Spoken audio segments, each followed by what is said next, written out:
Slightly more cloud along the coast of eastern Scotland and northeast England, perhaps a few showers through the Norfolk coastline, but on the whole it's dry and it's fine with not a huge amount of weather at 9 o'clock in the morning. For Stornoway, temperatures beginning at 6 degrees, around 7 in Belfast.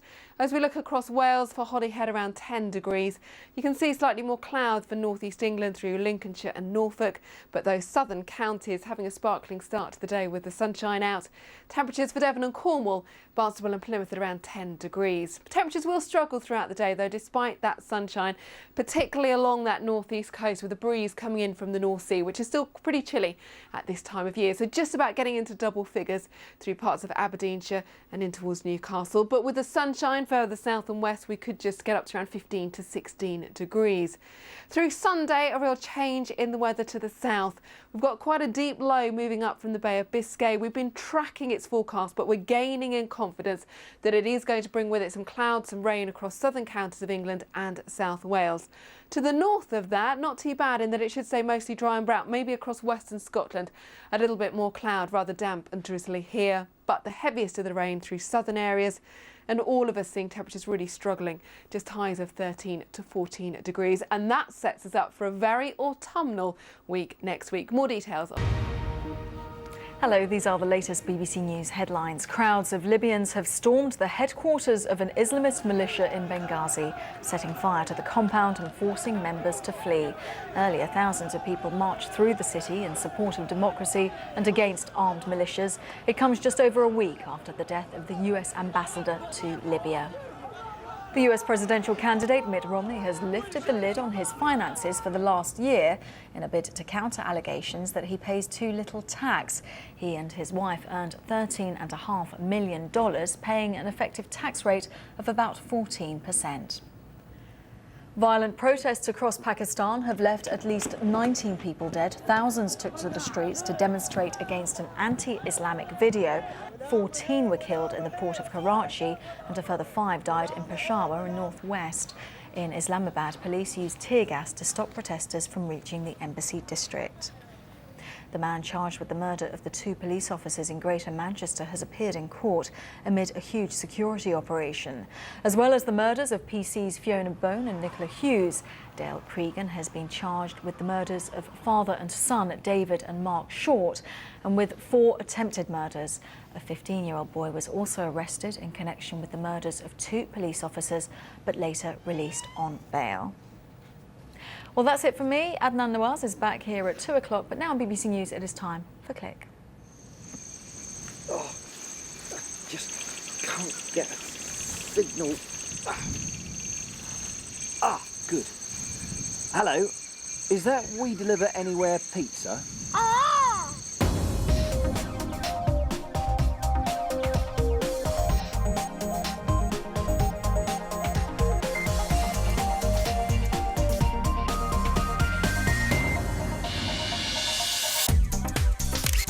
Finally hooked up to the net. This week, Click travels to the Brazilian rainforest to discover what the Amazonians think about their first mobile network. And give us a wave, we'll point you to the new ways to control your kit. We'll also have the biggest tech news stories of the week, and we're turning maths into art in Webscape.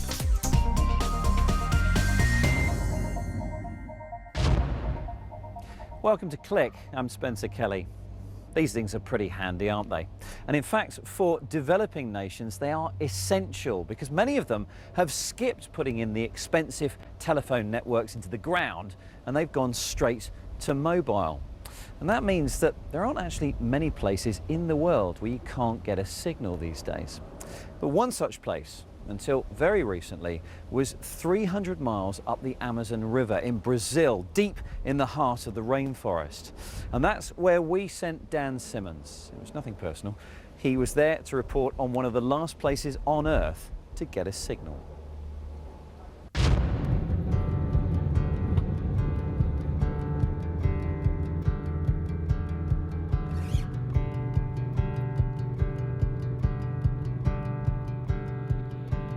It's the end of a very rainy, wet season. Rooftops dot the banks of the planet's longest river. From above, it would be easy to mistake this water world for a sea.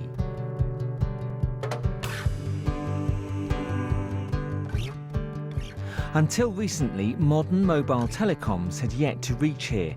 The logistics were too difficult, the economics uncertain, and the tightly packed, often wet treetop canopy made signal penetration a problem.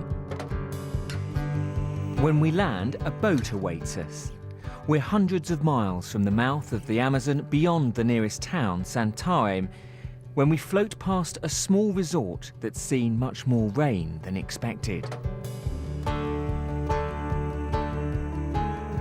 While the rich and the internationals living here have had satellite communications, until recently, locals had to write each other letters and send them on the mailboat. Outside the main towns, landlines are still few and far between and unreliable. But today, on our boat, we've got something people here are quickly discovering is invaluable. We've got a signal. Well, we've left the big boat behind and we're in the middle of the river because I want to give you a sense of scale. This is one of the most remote places I think I've ever visited. If you look behind over there, you can see the shoreline is 10 kilometers away, and this way it's about 8 kilometers behind me. It's one of the largest tributaries to the Amazon River. And what's happened is 2 masts have been put up, one upstream and one further downstream from us here, and they're covering about 45 to 50 kilometers length of the river and the communities that live each side. And those masts are carrying both voice and, for the first time, data. The villagers of Sorowako have something to celebrate, and it's not just our arrival.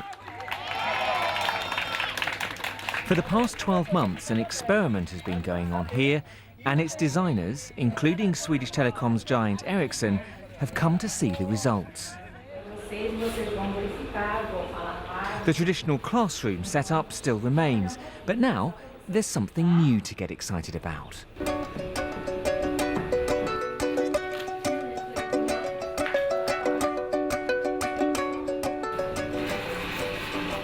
These netbooks are connected to the net through a Wi-Fi router, which connects to the new mobile 3G network. It allows several computers at a time to access basic information for study and for play. They're running a bespoke, streamlined operating system that runs apps on servers in the cloud. The operating system is something that we have developed in Ericsson together with Novarium, our colleagues in India, where we are trying to remove the complexity of other operating systems so that we can enable cloud computing for education. This setup means that any maintenance can be done from a central location. As well as the more familiar apps to us, like Skype and email, there are some special services offered too, like the Khan Academy's education programme we featured on Click a few months ago. And rather than censoring the web, Ericsson has set up a whitelist of recommended sites that teachers here have agreed is appropriate for this age group. Of course, running the entire system over the mobile data network means the setup needs to be reliable. The masts themselves are fitted with solar panels and wind turbines to supplement the generators. And, well, think about it. There aren't many people in Sorowako with computers and smartphones at the moment. They've practically got the network to themselves. Each of the 170 communities covered by the new signal will use it in a different way. Jonah walks the tightrope in the village circus, and she's got an idea of what she could do. We can now take pictures and videos of our circus and show others what we do. We'll be able to ask people for what we need, more resources to expand and improve. Although fairly expensive at the moment, mobile smartphones are proving a big hit with the children too. But the new masts won't just change lives through teaching. Bread making is a big part of the Delima family business, and while the children play in the yard, Dad collects honey from his hives. Before, he used to take it by boat to the market. Today, he knows exactly how much to collect and deliver, as his customers have already placed a direct order. The bread and honey are fresher, People order both together. He says he can't keep up with the increase in demand. The new network hasn't just become the lifeblood of business. For some, it's been a lifesaver. Hello. Joa tells me of a friend bitten by a scorpion who managed to raise the alert using the mobile phone. The man was spitting blood, he says. An emergency speedboat reached him just in time. What would have happened without the mobile phone? O que teria acontecido sem o celular? He would have died. I got that. Some perks don't need translation. Agencies who work with local people along these riverbanks are very encouraged by initial results of the project. They say that access to the internet has helped with adult literacy, and that immediate warning that can be raised over the mobile network has helped halve infant mortality. Elsewhere in the rainforest, Google have given smartphone apps to some tribes to help them report illegal logging and also to trade carbon credits directly with the global market. In the Amazon, your doctor's waiting room may well be fitted out with life jackets. The Arai medical boat is on its 4-week tour. It's got a 3G signal booster on board, which means the doctors can consult with specialists back at the main hospital and order drugs straight away. Dr. Fabio says it's been invaluable for his student nurses who need to study and want to stay in touch with their families while on tour. For me, it's very important because we're beginning to teach the new students, the new doctors, that it's possible to make good medicines in far places. They create an information circuit between the communities and from them to the world. Some feared the mobile internet might kill off traditions or encourage a move to the cities. But charities on the ground say instead it's used to spread and strengthen local culture, and it makes the Amazon a more desirable place to live and work. And why has a big telecoms company like Ericsson got involved? Well, it's not just to make the firm look good. Our strategy in this area is definitely not philanthropic based. It's very much about demonstrating the capability for a government or a school or whoever to provide educational services far more efficiently, far more effectively in places that would be nearly impossible to reach, at least in the next decade, without this type of mobile broadband. There are still challenges here. Wages are low, and if this project is to expand, it will need affordable data charges and political will. But the benefits that many of us take for granted are clear and obvious, even though the technology in this part of the world is still very new.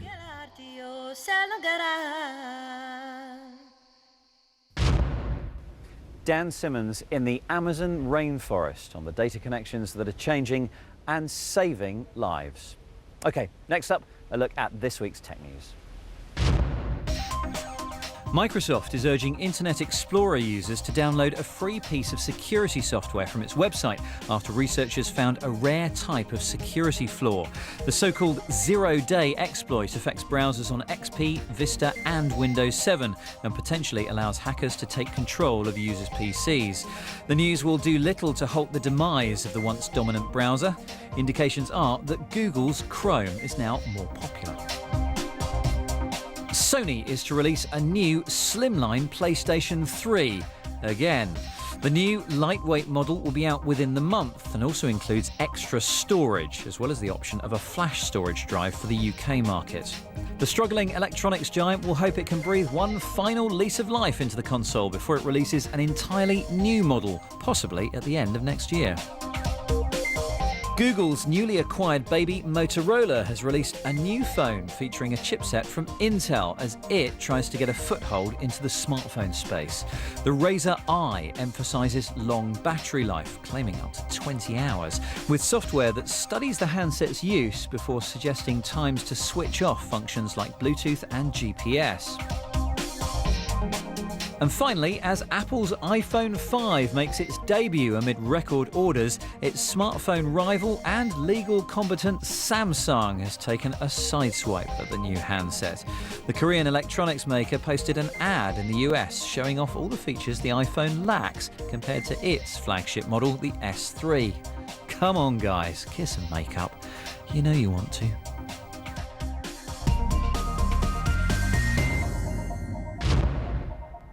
Now, a couple of weeks back, we were at the IFA Tech Show in Berlin, looking at the quirky ways in which TVs can be controlled.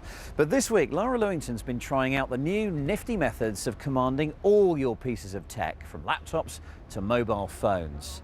So, are you ready to be your own remote control? Pushing, pressing, switching, clicking. Since the beginning, our machinery has revolved around physical human effort. Yet, with the rise of tablets and mobile touchscreens driving the industry forward, we've moved away from lots of hard buttons towards smooth and sexy surfaces. But then a couple of years ago, the likes of Microsoft, Nintendo and Sony started serving up a new kind of interface. Gesture control has been branded as something fun, active and engaging to get people off the couch on their feet, a novelty. But today, motion control is moving in a new direction, away from the novelty towards the normal.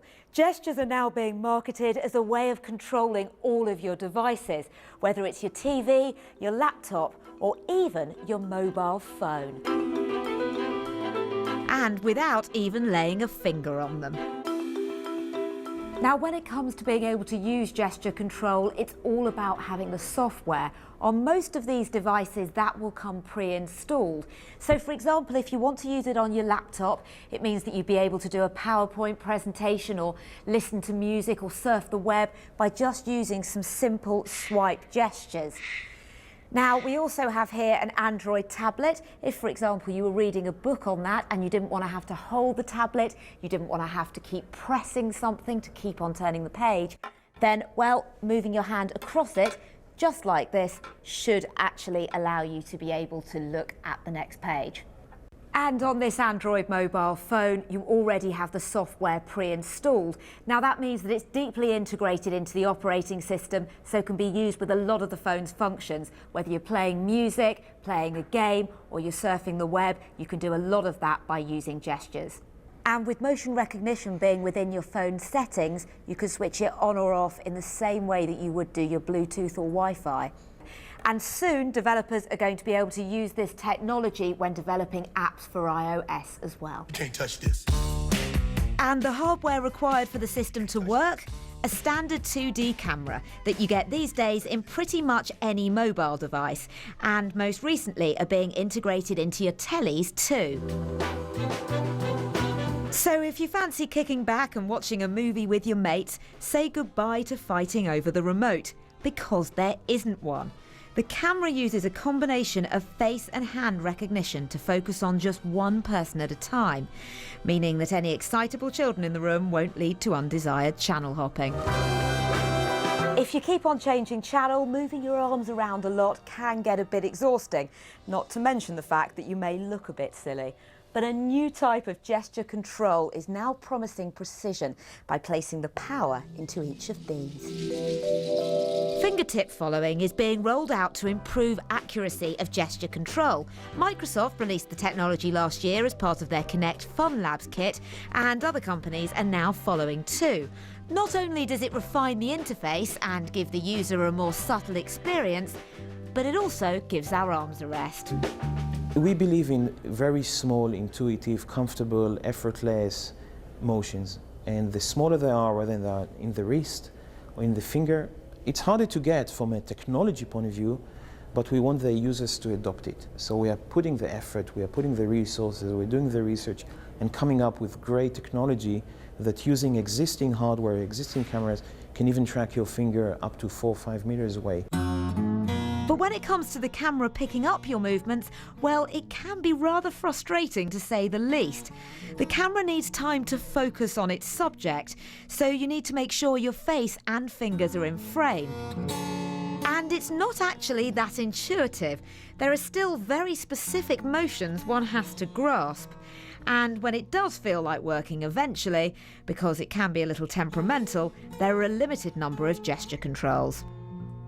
Different people in different countries are using different gesture, and some gesture that will be very polite or easy to use in one country can be very rude in another country. That's why we believe that at the end of the day, the control is in the user hands to decide how to use the gestures.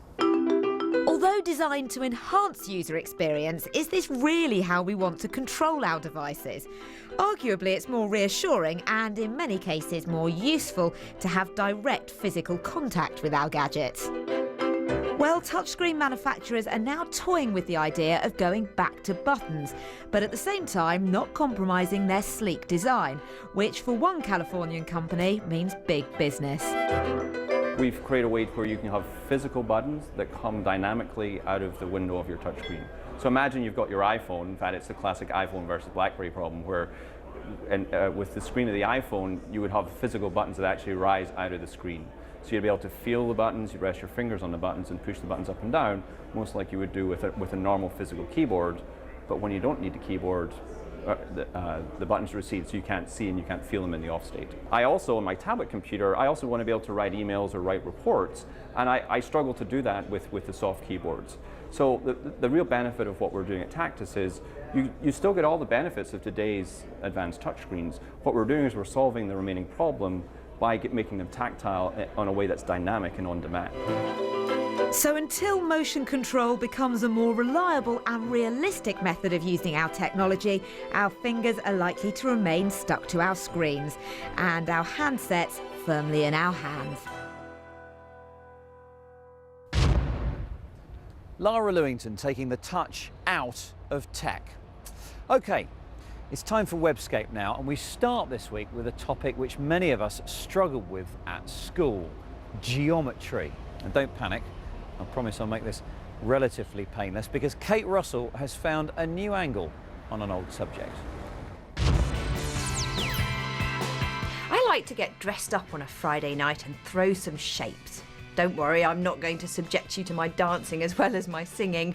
I'm talking about geometry, baby. Sketchometry is an open source web application intended to be used by students learning about Euclidean geometry and function plotting. But you can also make some pretty awesome pictures with it.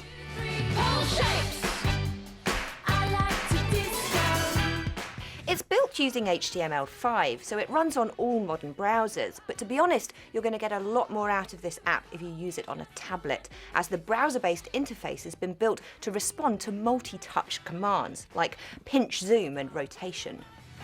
It works on tablets running iOS or Android 4 and above. Check out the tutorial videos for the full range of controls. With cloud storage integration to upload your work to, so far with Dropbox, SkyDrive and Ubuntu One, this is a nice little educational aid that puts the power of geometry at your fingertips, quite literally.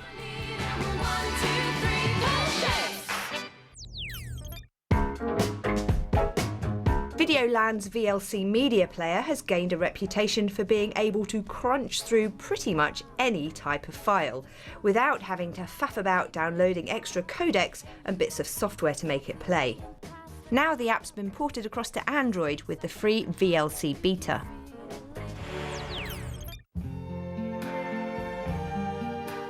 I like to be organised. Some might say obsessively so, but I found a tool that helps me relax by keeping on top of things for me. It's WonderKit. This is a productivity dashboard for social collaborators, letting you easily set up and manage multiple projects with any number of people invited to help out through Facebook, Twitter, or email.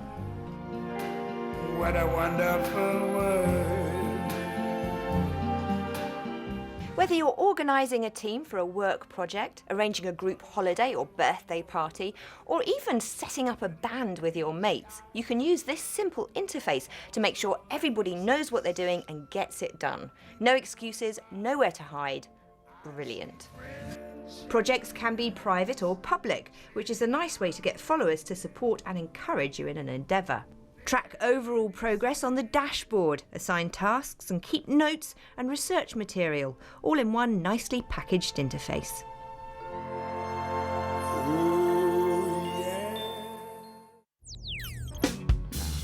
Online education site Coursera announced this week that 17 new universities have signed up to offer free online courses covering areas like music, medicine and humanities. This move more than doubles their offering to over 200 courses from 33 universities, reaching over 1.3 million students globally.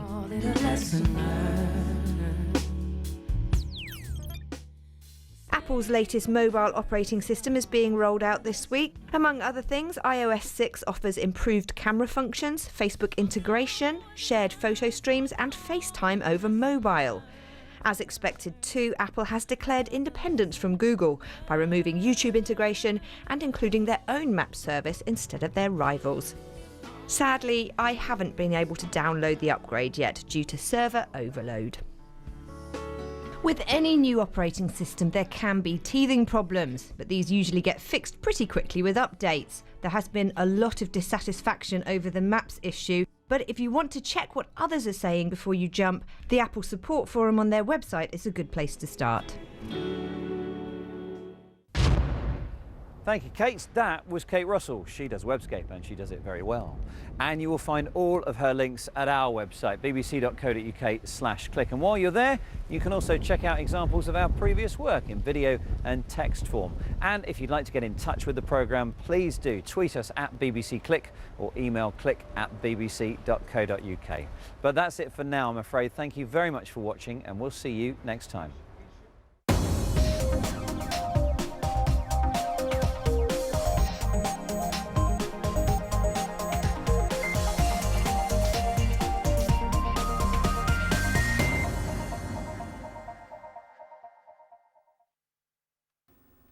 Hello there. This weekend we've got quite a mixed picture across the country in terms of the weather.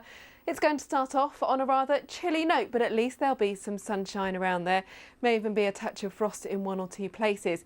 It does look like our towns and cities should stay up above freezing generally throughout the country, so around about 6 to 7 degrees. Certainly cooler across Scotland and Northern Ireland, and it's here that in the countryside wouldn't be surprised to see a touch of frost with temperatures below freezing. But at least there'll be some sunshine around first thing on Saturday morning. It's certainly a bright start to the day. A little bit more cloud to the east of Scotland and for northeast England. Still the risk of maybe 1 or 2 light showers here to begin the day. So at 9 o'clock in the morning, we've got those blue skies across the Western Isles, much of northwest Scotland and Northern Ireland. Light winds generally. You can see the small risk of a shower just peppering the coast, North Sea coastal areas down towards parts of Norfolk. As we cross to the south coast, here we've got blue skies to begin the day. Temperatures in Barnstaple and Plymouth at around 10 degrees. Maybe a little bit of fair weather cloud across parts of Devon and Cornwall. But not a huge amount changes throughout Saturday afternoon. Certainly the driest and the brightest day of the weekend country-wide. The cloud just tending to increase some fair weather cloud across eastern Scotland, northeast England. And because the breeze is coming in from the northeast, that's keeping the temperatures down to around 11 degrees in Aberdeen, 12 in Newcastle. At best with the sunshine in the south, 15 to 16 degrees. But as we look to the Singapore Grand Prix weather-wise, well, during the day there's a risk of some showers, but with evening qualifying and races, it should be mostly dry and fine. Plenty of coverage of the Grand Prix this weekend right across the BBC. Then things start to go downhill through the second half of the weekend. We've been following the progress of this low throughout the week, and it certainly does look like it's going to make some effect through the day on Sunday across southern counties to begin with. It'll be accompanied by some strong winds at times. Further north, it should stay drier and brighter with temperatures around 12 to 13 degrees. Underneath the cloud and the rain, just 12 or 13. So quite a chilly day on Sunday. And as we look to Monday's forecast, that low continues its progress north across the whole country. So yet more rain in the forecast. The risk maybe of some flooding, it's one to keep an eye on through Tuesday and Wednesday. Does look like it's going to set in for a very grey picture with some outbreaks of rain, just 11 to 12 degrees, so quite a chilly start. A little bit mixed further south as things steadily turn a bit drier and brighter through the day on Tuesday. Bye for now.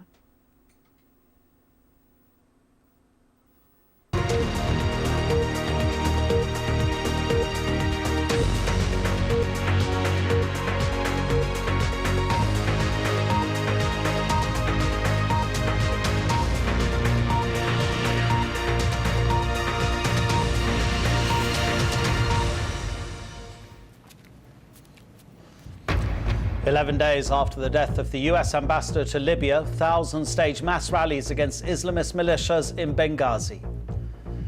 14% tax, this time over the Hollywood Hills.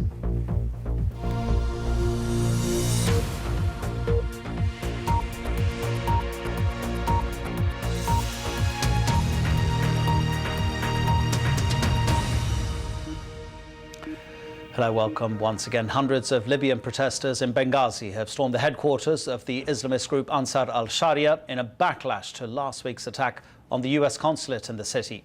There are reports of several injuries, with the Reuters news agency reporting just in the past few minutes that the group Ansar al-Sharia has been driven out of its base. That assault follows a day of peaceful anti-militia protests in which around 30,000 anti-militia protesters took part. This is what parts of Benghazi looked like tonight.